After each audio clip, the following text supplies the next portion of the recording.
Hey everyone, for those of you who don't know me, my name is Aby. I'm the editor-in-chief of Entrepreneur Middle East. We are just getting started in terms of this fireside chat with my counterpart here, Khaled Zaatarah, founder and CEO of 360 Views. We're just waiting for people to join in because we just started our broadcast. So give it like 2 seconds and we'll get started. Okay.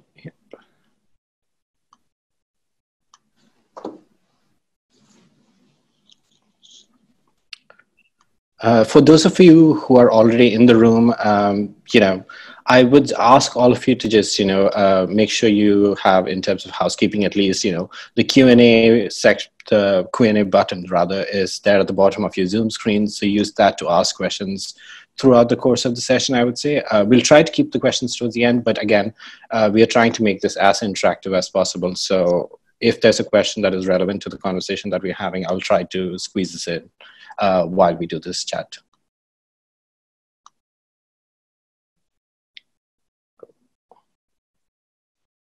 Hi, Claudia. I see Tamara from my team has joined. Hi, Tamara. Hi, Michelle. Hi, Kasun.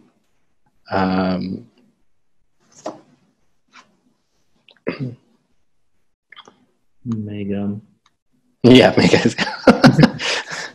Hi, Megan. Thank you.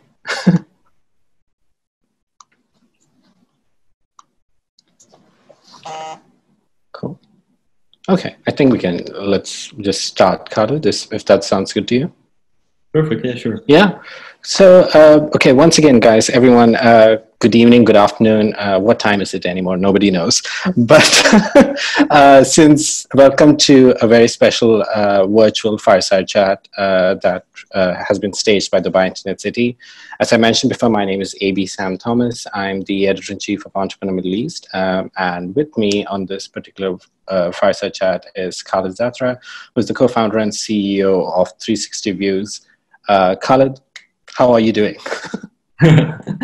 I'm doing good. Thank you for asking. And I would like to take this opportunity and to thank as well Dubai Internet City and Entrepreneur Magazine for inviting me for this session. And hope during this session, I will be able to support in any way to the people that are attending or listening to this session.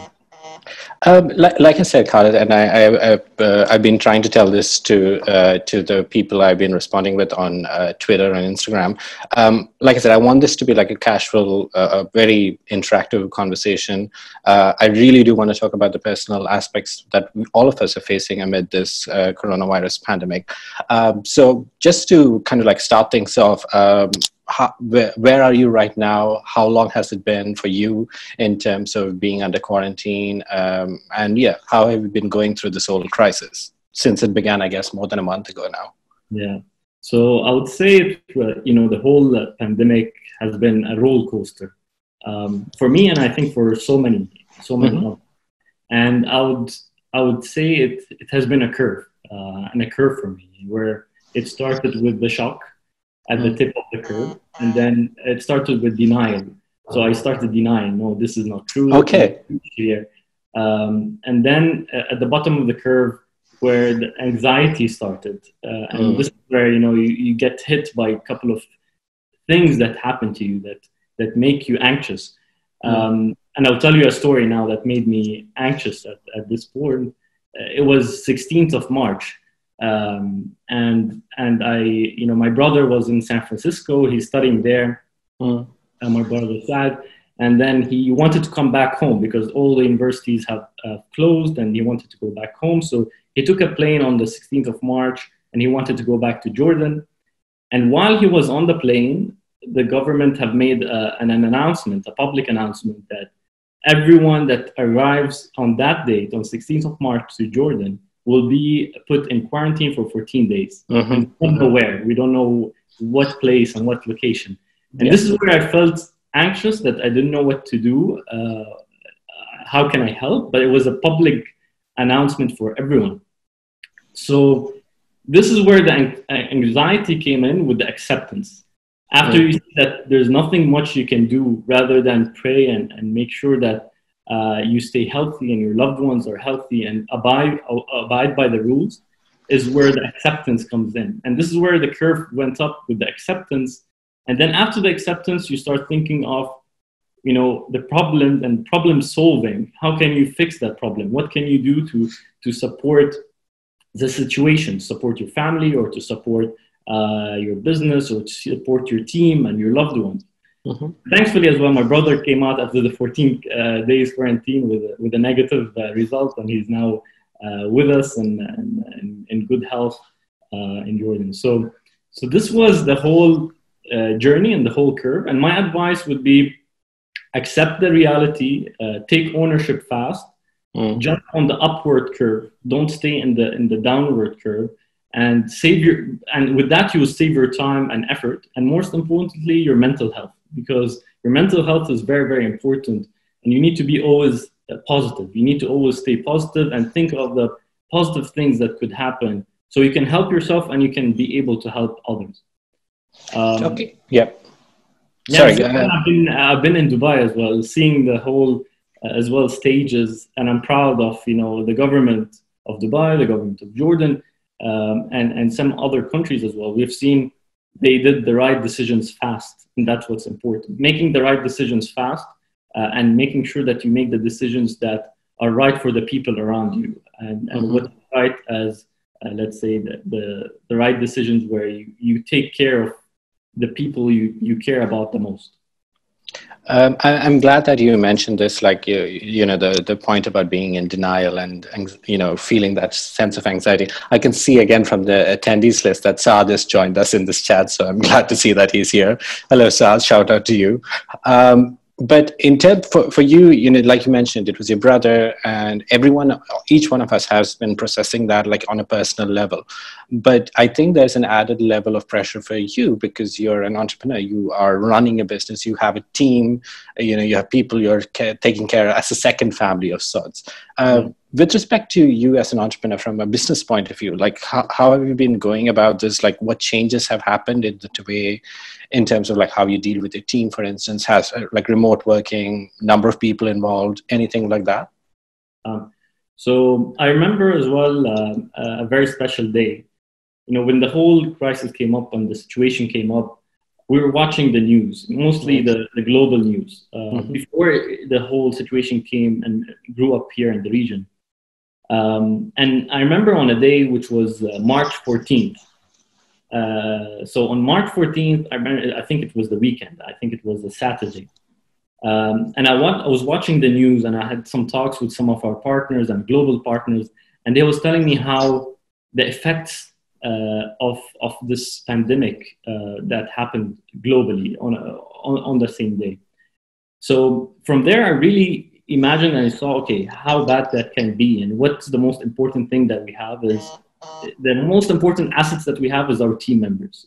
So directly, I remember at midnight, I've sent an email to our team members with a subject line that mentioned, "You are everything." And I asked the team to start working virtually from home. And that was still before a public announcement that was given out. So I think we might have been one of the first companies to start working from home. To be honest, it was a very hard decision to take, as there was no handbook or no rules, or we didn't know what are the best practices by that time. But I truly believe that safety and health of our team are of ultimate importance to me and the company. So I had to act fast and make the best decision, and then slowly but surely try to work on things. And with that, what we did is we added some do's and don'ts just to make things clearer and to help people working. And then we put more focus on virtual planning softwares. Mm-hmm. And the good thing is that we were used to working on many virtual planning software, which made the process and the adaptation a bit easier for us because we have already been working on these softwares. And working remotely hasn't been easy. Like, I wouldn't say that it has been easy, but I always believe that if you have the passion and you have a big vision behind you, that's what matters the most. And this is what drives us and all our team members. And I believe that results speak louder than words. You give, for me, I give the trust, you give the support, And then you start seeing in return from your teammates, from your family, you start seeing the results. And then later on, when you see less efficiency or that you start seeing more talk than results, then there's when the alarm rings. And then this is where you need to step in and see what's happening, why, you know, there's no passion or the results are not coming, and so forth. And what's most important is to focus on the KPIs. So one of the most important things is to focus on not all your KPIs, but let's say focus on top 3 KPIs that really drive the business, and focus on these day in and day out. And I mean, I will come back to this, Khaled. I really want to drill down into these kind of measures that we have taken. But at this point, I think I should ask you, like, you know, I haven't really given a good introduction of 360 views. And I just realized we might be having attendees on this call who might not be as familiar with 360 views as I or you am. So at this stage, can I ask you, like, can you just give them an introduction to what 360 views is, and maybe a little bit of a background about its history so far and where it stands today? Perfect. So 360 Views is a mobile app. It's a platform that helps people teleport in time to access the impossible. And by that, we give people the ability to see everything in full control, full authenticity, the full 360 picture of the experience, while giving people the full authenticity and full control. So you can see everything around you.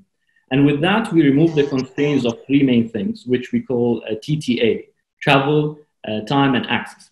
And this is now the time to see that with the current situation that we had, we see our vision and purpose at 360 Views now in need more than ever. We're building a hyper-connected world to help people teleport using virtual technology and immersive 360 video streaming to remove these barriers.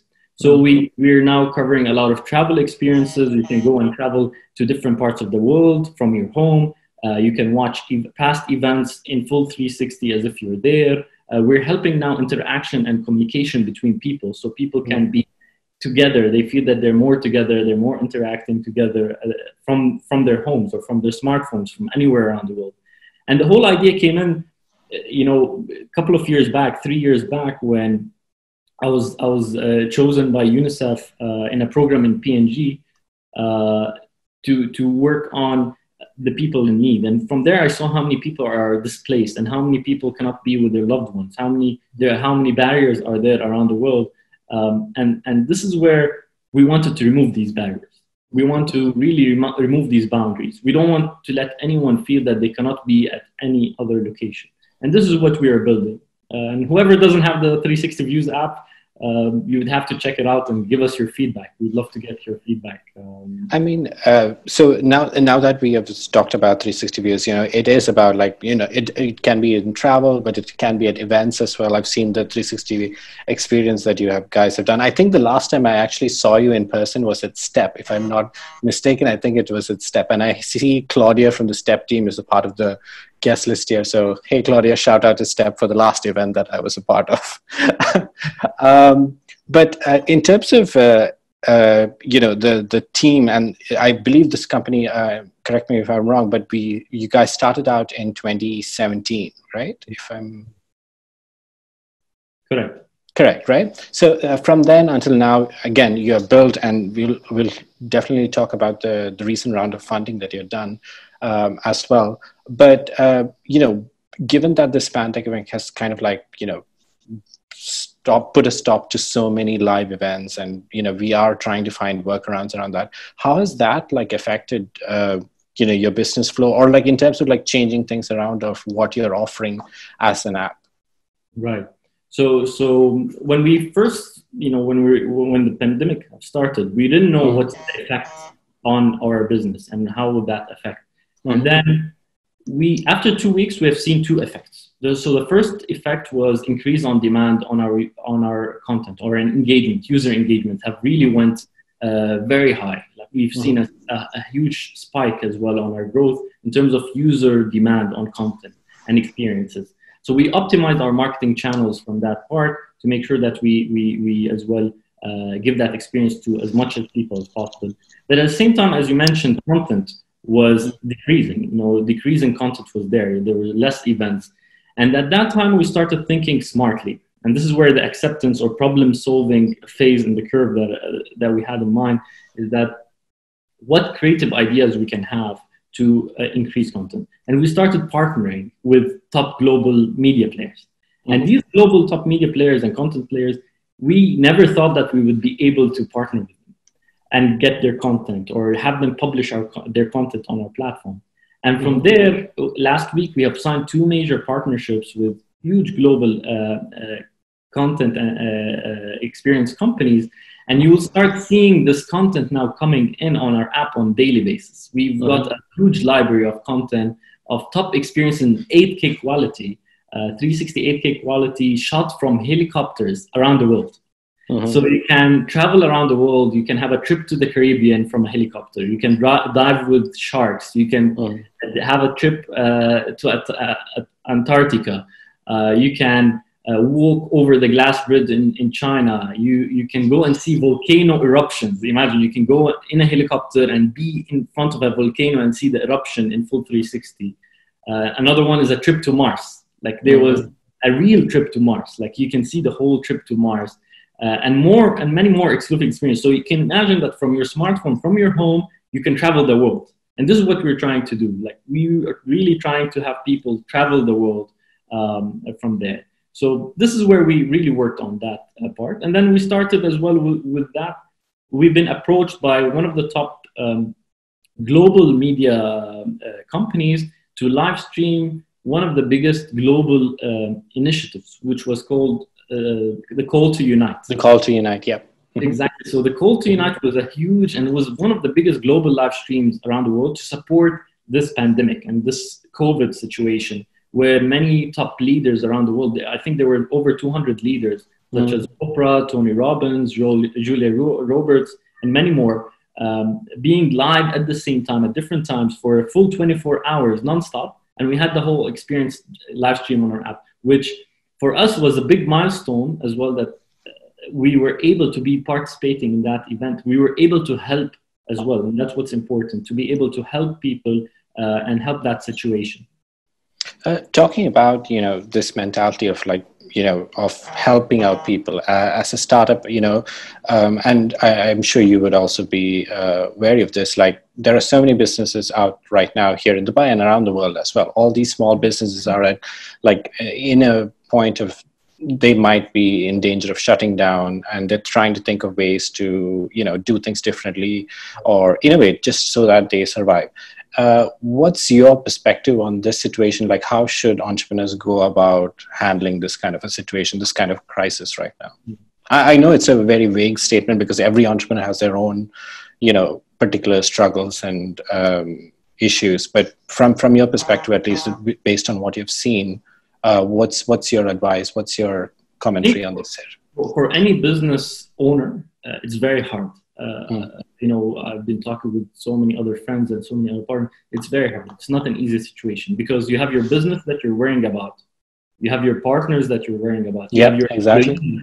And your teammates that you're worried about, that you want to make sure that they're safe. You want to make sure that they can stay with the company. You can pay their salaries and all that. So it's a very difficult situation. It's not an easy situation. And you can see big companies with huge track records like Careem, Airbnb, Uber, globally have been cutting over 20% to 30% of their staff without any notice. Like they come and they give that indication, and then the second day, all of these people are out. And some other companies have made pay cuts up to 50% pay cuts in salaries, and some others gave an enforced unpaid leaves.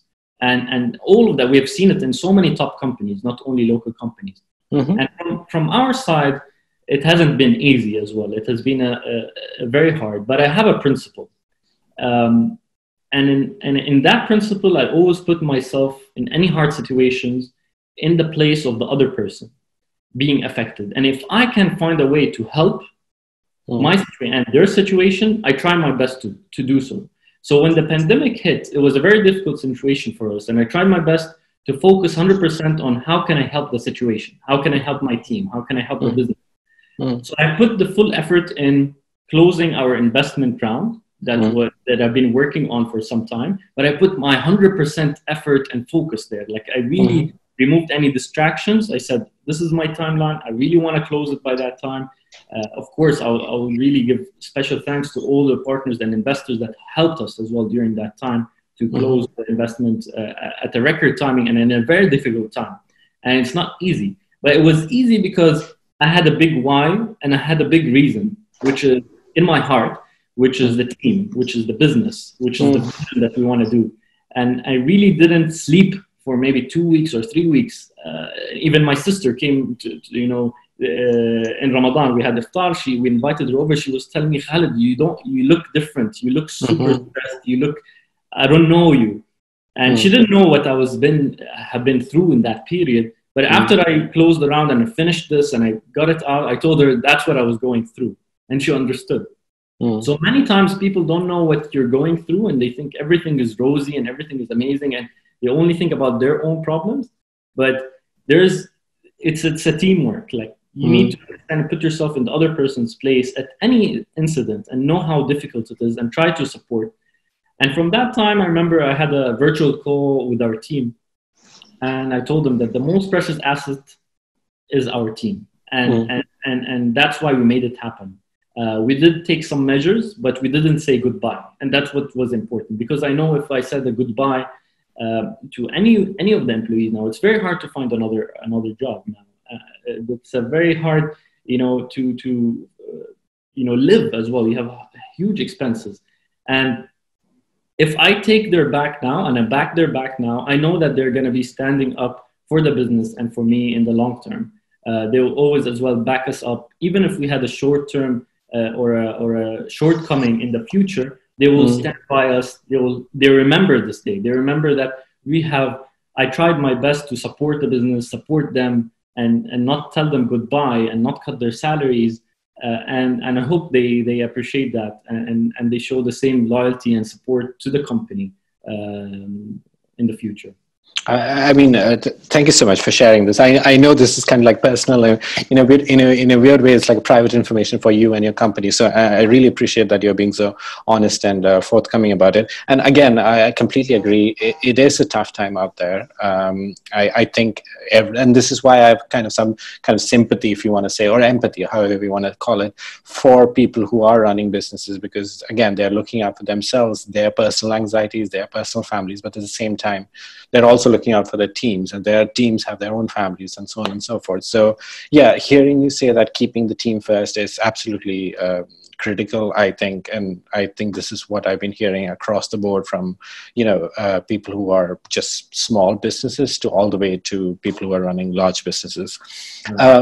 At this point, I do want to mention about the closure of the round, because it was really one of the, at least from our perspective as media in the entrepreneurship space, it was really like a good spot of news that came out.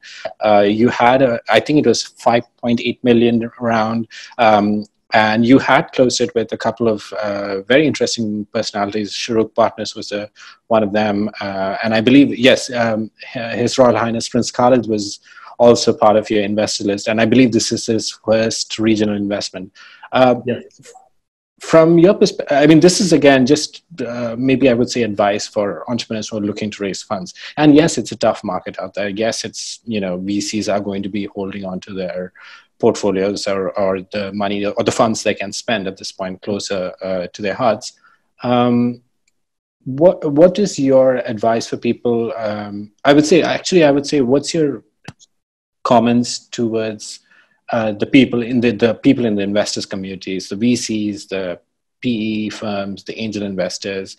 What's your commentary to them in terms of how they should be going about supporting our startup sector at this stage? I think for all, it's not easy, even for investors and absolutely. And it's not easy on everyone. And I know it globally and locally. It's not easy for everyone. As an entrepreneur, it's not easy to raise funds as well. It's maybe one of the hardest things to do, get the right investors to believe in you and partner with you. And I really want to thank every person that have believed in us and really gave us the trust. And hopefully we make them proud. My advice is never stop, never give up, never stop trying, never be pessimistic, always be optimistic, always put a smile on your face, whatever happens, and always have a self-motivation. you and your team. Like your team needs to support you, and sometimes as well that they need to support you, motivate you as well. Like give that positive thoughts into your mind, because that positive thoughts would make big differences. I remember only 3 weeks ago, before when the pandemic started, one of our employees have sent me flowers to our house with a nice message. And that really made me smile and gave me the positivity and the power that, okay, I can do that. And I really, really admire these small things that can really give you that positivity and action to thrive more and try more and never stop. And sometimes you need to take some sacrifices, and sometimes I did some sacrifice when I first started. I had a house that I mortgaged, which I bought, and I had to rent it out so I can make some money. And I live in a small studio for a couple of weeks, and I slept on a mattress for 2 weeks so I can cut my cost. So I did that. Sometimes you need to take some extreme measures to have the right plan. But the most important thing is don't stop, because it's an equation. If you stop showing results, for whatever reason it is, you'll have other, let's say, partners, investors tell you, okay, you're not getting that much of good results. You wouldn't have that. But when you focus on the business and you focus on the results, everything will come to you. So focus on your main KPIs, focus on the results that really matter. So in either user engagement, revenues, patents, any technology or product that you're amplifying, or an innovation or a creative solution that might open a huge door for you. So focus on your business, make sure that you have money to survive and pay some salaries, your expenses, but never stop trying. And that's my advice. Like never let as well people to let you think that you're not good enough, or you cannot reach there, or or giving you that pessimist thought into your mind that, okay, you cannot do that. But be optimistic. That's what I always say, and always believe in yourself. Absolutely. We just because you mentioned, focusing on the offerings, and we have talked about 360 Views as a tech platform. I do want to take this question from the guest who has asked. Basically, has asked, he or she, he hasn't mentioned who it is, but how is 360 Views going to take advantage of the current situation that we are in, and in terms of tools like AI or machine learning to improve the service? So is this something that you have been considering, like in terms of your offering, your product as such? Yes. So we've been, we had maybe 3 brainstorming sessions so far, thinking of the mentality of how can we support, how can we build this interactivity, how can we let people interact with each other, how can we help different businesses as well. Like you have big events like GITEX, for example, that had millions of people at that conference. How can we support them and help them as well, give that virtual experience? Because we have had maybe 2 or 3 years in experience in streaming and virtual reality and all that. So we can really support them to support their businesses and support the ecosystem as well. So we're trying as much as possible to innovate, to build different platforms, different new solutions as well that will help the different businesses. So we've been getting approached as well, but by a lot of companies, and we're ready to start innovating and building with them as well any new service or product that could help them, part of our product ecosystem.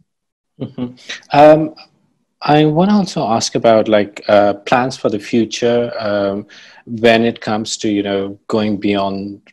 We're already starting talking about a post-pandemic world. I mean, Dubai, as you know, the UAE rather, has been reopening things, bringing people back to the office. How are you thinking of these measures already, or are you still going to stick on to the remote working setup we have right now, or how do you see this proceeding for yourself personally? For myself, I see that currently some of our work can be done virtually. Some of the team members, I've seen that they're more efficient. They've been delivering amazingly and efficient. Some and sometimes yes. Sorry, quickly just to break down, how big is your team? How many people do you have? Are they all based here in the UAE? 22 people. Okay. And then they're based between here and Saudi and the US. Yeah. And now we're also working on finding as well amazing people to join our family and to join our team moving forward. Yeah. So sorry, I broke your answer in the earlier one, but like, yeah, how's the future looking like? How do you see things going back to, say, the new normal for you personally and for your company? For me personally, I'm adapting and seeing how things are coming up. So Yeah. there's no direct answer that we can give now, but we are focusing on the business. That's what's important. I always used to tell the employees, if you work from the moon, I don't mind. When our first, many of the team members have joined the company, I tell them, if you want to work from the moon, but deliver, and you're always connected, you're always delivering, you're always passionate, you're always giving ideas, you're always stepping ahead. Your results will speak higher and louder than your words or your email. And this is what's important. Like when you focus on the results, your results will speak for you directly. So for us, it's either we can continue working from home. Some people can work from the office. But what's important is the loyalty, the passion that you want to see. So if we feel that the passion is decreasing, people want to be connected together, then we need to have some measures to either be more present in the office or be present together in some places to instill that passion. Because I really don't want to see that. And if there's some employees here in the chat room, if you want to keep on working virtually, show me more passion. If I feel that there's no passion and motivation, we're back in the office. Fair enough. I think that's a fair transfer to make. Speaking about, because you're keeping, I think we've mentioned passion quite a few times. And again, I have a question here from an anonymous attendee. What drove you to leave your job and become an entrepreneur? And I think it's a perfect segue to what you were just talking about. So how did you get into the world of entrepreneurship? What were you doing before? Maybe a little bit of history behind your career. Yeah. So before I did the jump, I always like to say that doing the jump, before that I did the jump, I was working with Procter & Gamble, P&G, for 5 years, leading their digital measurement operations for some of the top brands. And it was a dream. It was a dream job, like for me and for others, working with top celebrities around the world, working with some of the best brands, getting some global Hollywood celebrities to Dubai, doing 2 Guinness World Records and more. But at the same time, I felt that I want to do something that is more fast-paced, innovative, that you can take something from zero, ground up, to make something big. And this is what made me, make the jump, is focus on something that you can be part of. You can make decisions. You can make something that you're proud of. If you are part of a company which has maybe 5,000 employees, 2,000 employees, or even 100 employees, you cannot do that impact. You cannot do that change. But if you're a team of 50 or 30, each employee or each person is a partner in that company. Each person is a dreamer in that vision. So with one idea that you can bring up, can take this company or this idea globally to Asia, to the US, and can be a global success story. So I always like to be part of these small, let's say, teams or let's say missions, I would call them. We always call ourselves astronauts because we're teleporting people. So I'll put it as a mission. When you put a mission, if you want to launch a rocket and you put this mission, and this is the mission with the team that we want to build on, working on that mission and taking it to the moon. And that's what makes me excited. So either if you want to do your own thing or be part of a startup, and this is what's important. Like I go back to my sister's point. She always wanted to open her business in creative arts and all that.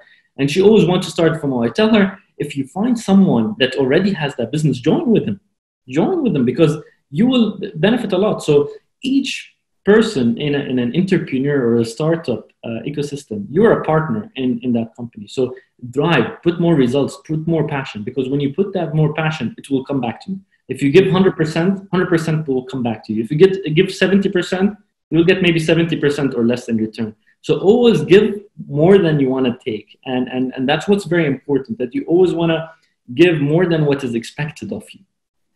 And God will never forget you. The good deeds that you have done will never be forgotten. Your honesty, your passion, your loyalty will never be forgotten.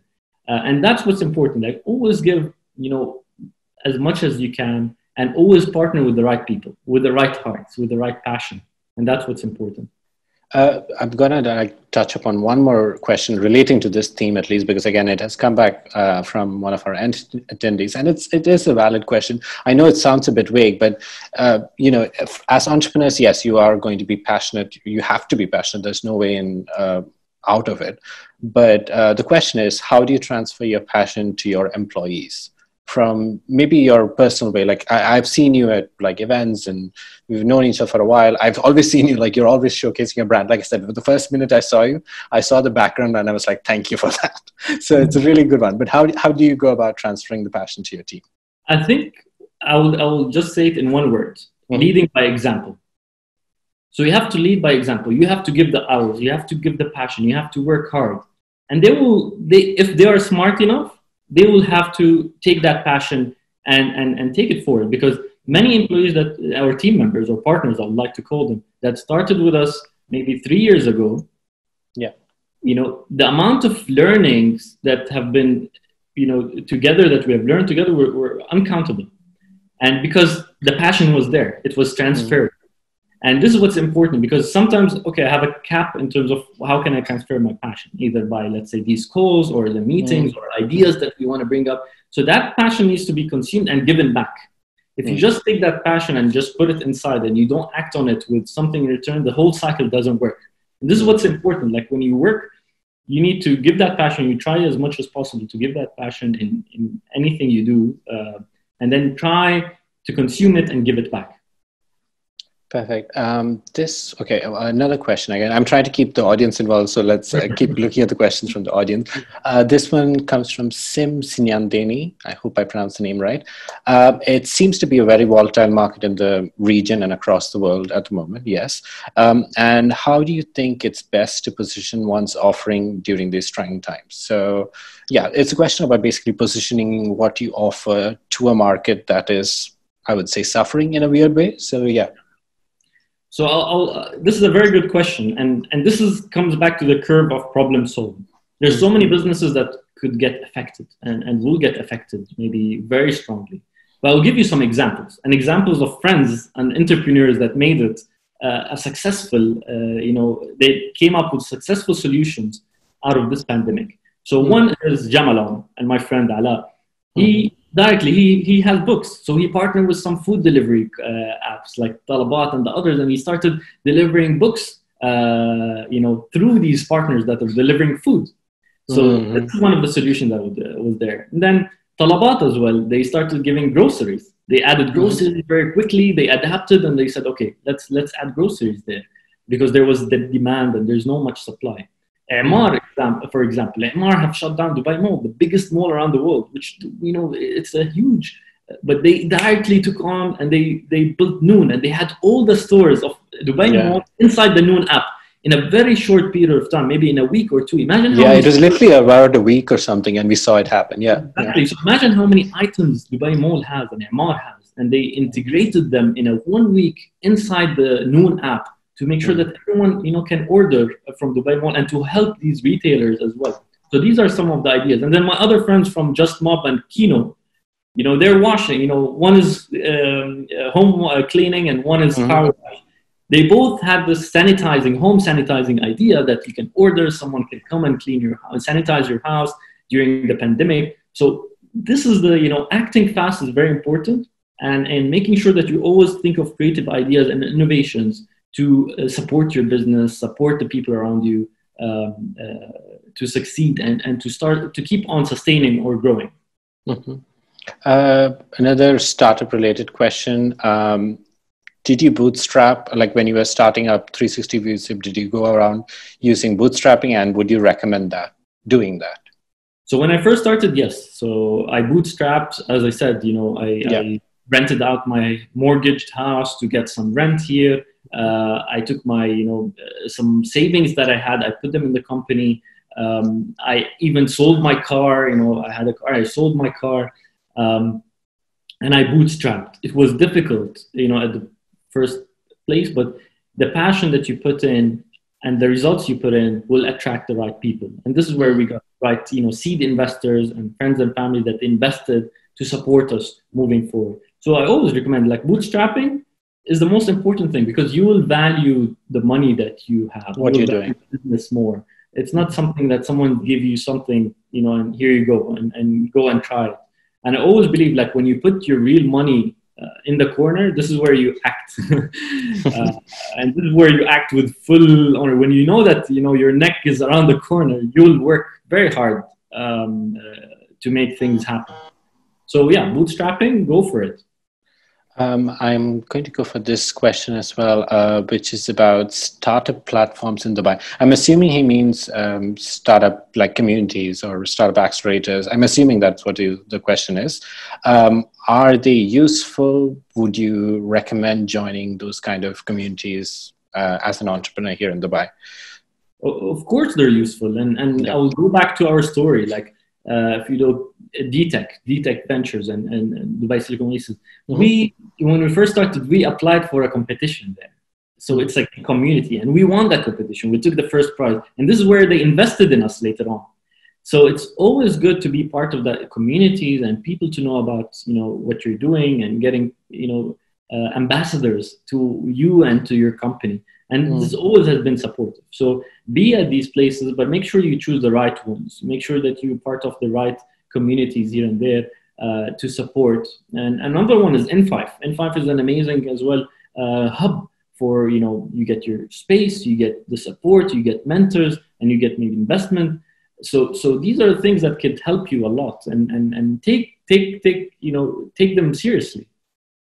I think we should wrap up in a bit, but I'll give some more time for a few more questions. Like, guys, if you have questions, I would say just put them in the next 2 minutes, and else we'll be wrapping up. It's coming close to an hour. Khaled, I kind of want to, like, I know we touched upon this, but we're just setting up this call. Can we talk about what's on the background, on your background? What do those 4 lines mean, and why did you put it up there? So the 4 lines is, you know, I was thinking today, like, what I want to give back during this session. And these are the 4 things that I think each person or each entrepreneur now needs to keep in mind. First is stay strong. No matter what happens, is stay strong, stay positive. And the second one is stay positive. Like, always put a smile on your face. And I remember this back in my days in Procter & Gamble even. I always, you know, things were not, you know, sometimes we had good days, sometimes we didn't have good days, but I always had a smile on my face. And everyone was telling me, and many people were telling me, Khaled, why are you always smiling? What's wrong with you? Are you real? Like, are you with us? You know, I always tell them, stay positive. You know, when you have a positivity and you always be positive, it really helps you, and it really helps you think properly and think of new ideas. And this brings me to the 3rd point, is find great ideas. You cannot be in a good state of mind and find creative ideas if you're not balanced. As a person, you need to be balanced. You need to, you know, being positive, knowing how to balance yourself and your mind to be able to take the right decisions, to create new ideas. And this is very important, that they're all connected to each other. And lastly is never lose your spark.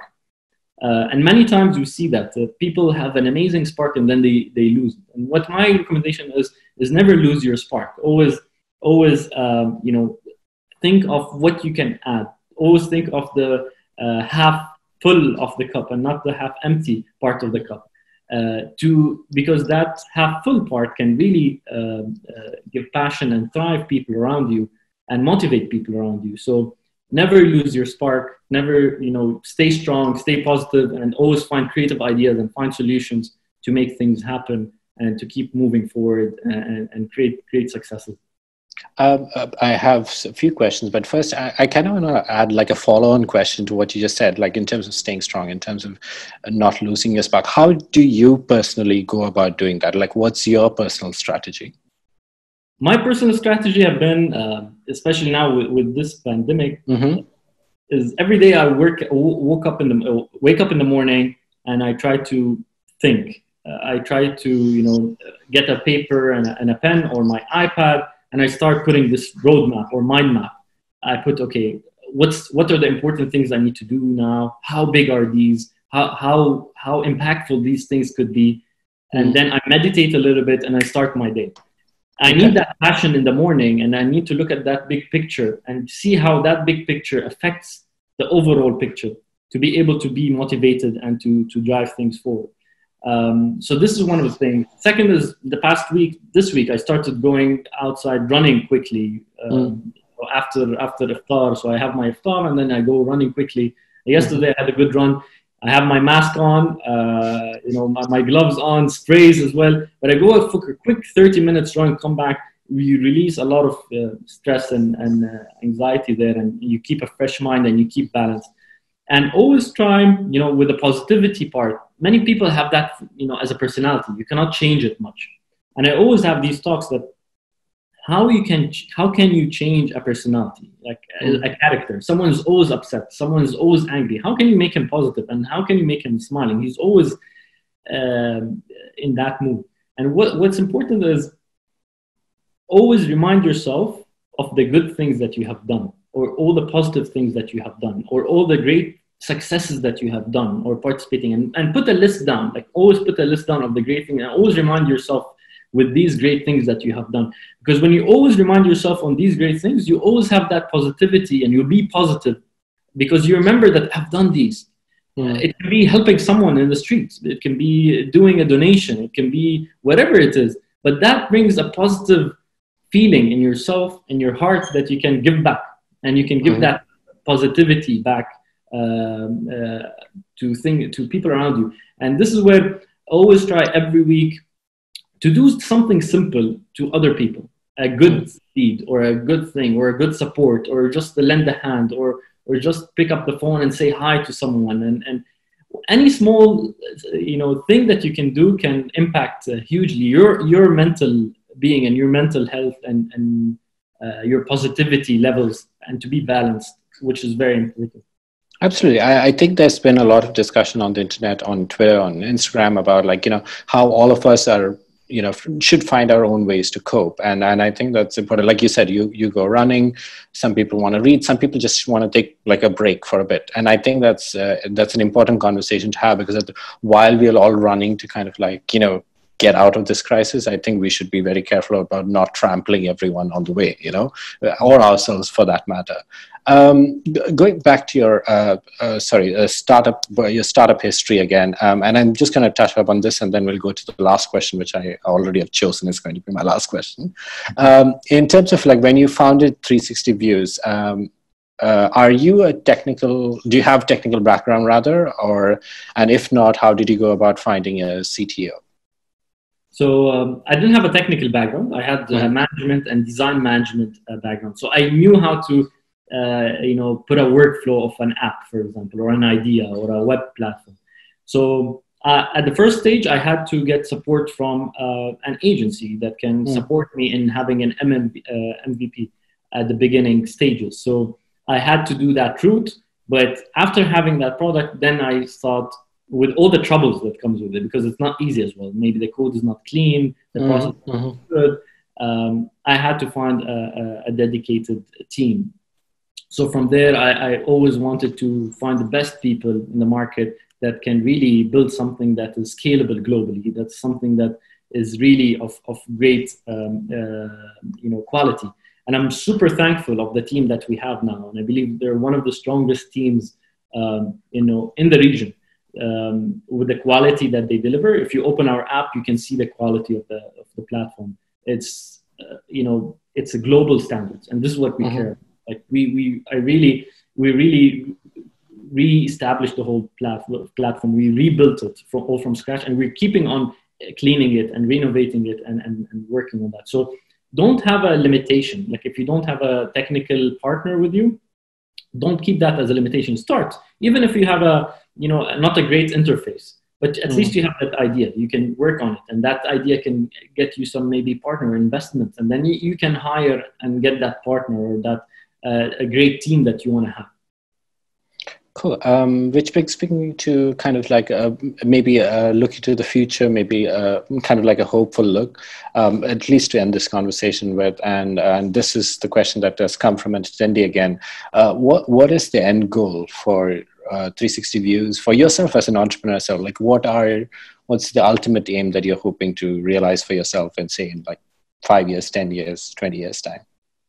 I think the ultimate goal is I always tell that to everyone and to our partners. We want to make a global success story. And this is our vision. We want to be able to be present in Asia, in the US, in Europe, and making a big impact.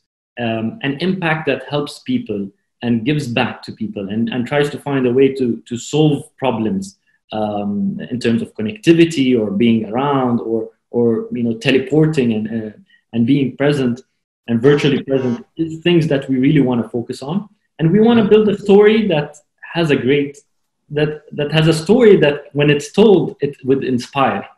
We have, in the past 2 years or 3 years, we had so many challenges. And if I tell you some of the challenges or the stories, you would say, how are you here and talking to me right now? And this is what's important, that when you have a roadblock, you always jump and take it over. And we're building that story that in maybe 2 or 3 years or 4 years or 5 years, when we tell it back to people and entrepreneurs or to give a hope, to give a dream, to inspire and enable. I think the word that we have is enable. So we really want to enable people from anywhere around the world that don't think small, think global. Nothing is impossible. You can make it, but always dream big, always try hard, always try to think bigger than what you're actually thinking at, and always make sure that you have the right people around you that gives you the support, the passion, the advice, and the right steps to make that big success story.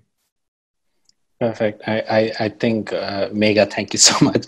Megha has just said, I can see why Khaled's team sent him flowers. So thank you, Khaled, for this conversation. And also thank you to Dubai Internet City for, putting this together.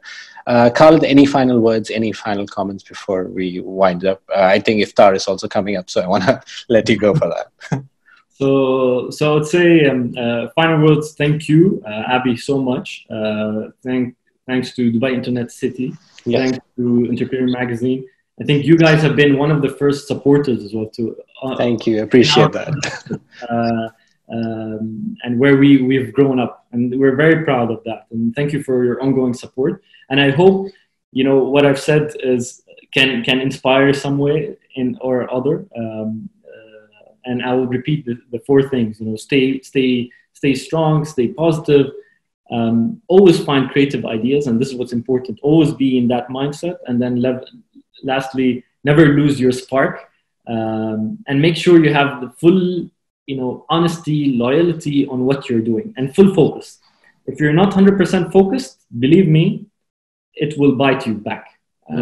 As an entrepreneur or as an employee or anyone, if you don't have 100% focus in the thing that you're doing, in one thing that you're doing, you will not master it, or you'll not get the right returns.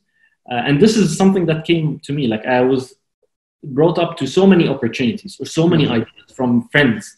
They have so many amazing ideas that want me, to partner with them or be working with them on. And most of the times I think about it and say, no, I want to focus. Focus is very important. When you focus on one thing and make that success, and then you can go and do something else. Don't worry about the short terms. Think of the long term, and make sure that what you are doing now, you're giving it 100% justice to yourself and your company or your dream and your vision. And when you tick that box, then you can go and do something even bigger for yourself or for your team or for your business. Thank you so much, Khaled. Thank you, Alanud, for the comment. She just said thank you. Lovely session. For everyone else who has joined us also, thank you so much for taking the time and spending this whole hour with us. As always, we are open to feedback. You can reach out to me, Khaled. Khaled is on Instagram at Zaatarah, and on Twitter as well as Khaled Zaatarah. This is Aby on both platforms, and of course Dubai Internet City is here as well. Tag us, tag Dubai Internet City on Instagram. I think it's Dubai Internet City, and on Twitter it's DIC_community. So this is my shout out of all the platforms. So thank you all for taking the time, and I do hope this session was useful, and hopefully we'll do this again sometime soon. Amazing. Thank you. Thank you, guys. Thank you, everyone. Thank you. Have a good day.